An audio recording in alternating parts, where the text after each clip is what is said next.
மாண்புமிகு தலைவர் மு.க. ஸ்டாலின் அவர்கள் வர வேண்டும் என்று புரட்சி தலைவர் எம்ஜிஆர் ஆசியோடும் புரட்சி தலைவி அம்மா ஆசியோடும் மீண்டும் மீண்டும் வர வேண்டும் என்று இந்த நேரத்தில் நான் அவர்களை வாழ்த்தி எங்கள் அண்ணன் OPS அவர்களின் வாழ்த்துக்களோடு நான் நன்றி கூறி எனது தொகுதி மக்களுக்கு நன்றி கூறி விடைபெறுகிறேன். நன்றி, வணக்கம்.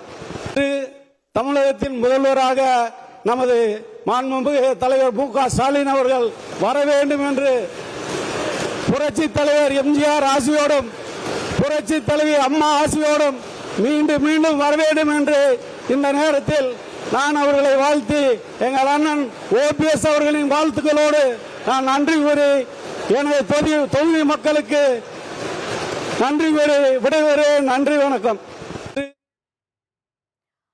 முன்னாள் முதல்வர்கள் எம்ஜிஆர் மற்றும் ஜெயலலிதா அவர்களுடைய ஆசியோட திமுக அரசு தொடரும்னு OPS ஆதரவு MLA திரு ஐயப்பன் அவர்கள் சட்டமன்றத்தில் உரை நிகழ்த்தி இருக்கக்கூடிய காட்சிகளை நம்ம பார்க்கிறோம். அவருக்கு பேச கொடுக்கப்பட்ட நேரத்தில் திமுக அரசை வாழ்த்தியது மட்டுமில்லாமல் திமுக அரசு அடுத்த சட்டமன்ற தேர்தலையும் வெற்றி பெற்று தொடருங்கிற மாதிரியான ஒரு பேச்சை அவர் முன் வச்சிருக்காரு. இன்னைக்கு காலையில் முதல்வர் ஸ்டாலின் அவர்களும் முன்னாள் முதல்வர் OPS அவர்களும் ஒரு பேச்சுவார்த்தையை நடத்தியிருந்தாங்க சட்டமன்ற வளாகத்தில்.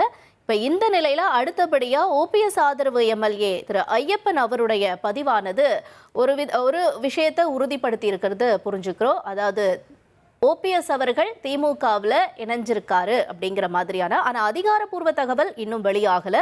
இந்த அதிகாரப்பூர்வ தகவலுக்காக நம்ம காத்துக்கிட்டு இருக்கோம். ஆனாலும் இந்த OPS ஆதரவு MLA திரு ஐயப்பன் அவருடைய இந்த பேச்சு OPS அவர்கள் திமுகவில் இணையறதுக்கான வாய்ப்புகள் அதிகம் இருக்கு அப்படிங்கிறது தான் குறிக்கிறதா கருத்துக்களாமே கூட இப்போ எழுந்திருக்கு.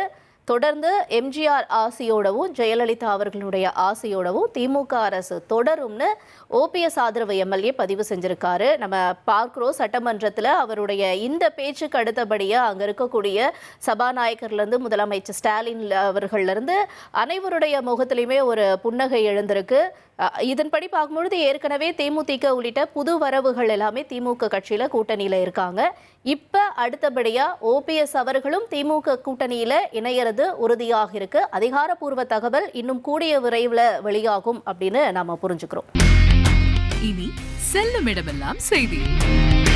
தந்தி டிவியின் வாட்ஸ்அப் சேனலை ஃபாலோ பண்ணினா செல்ல இருக்கும் இடமெல்லாம் செய்தி. இதோ QR கோட் இப்பவே ஸ்கேன் பண்ணுங்க, ஃபாலோ பண்ணுங்க.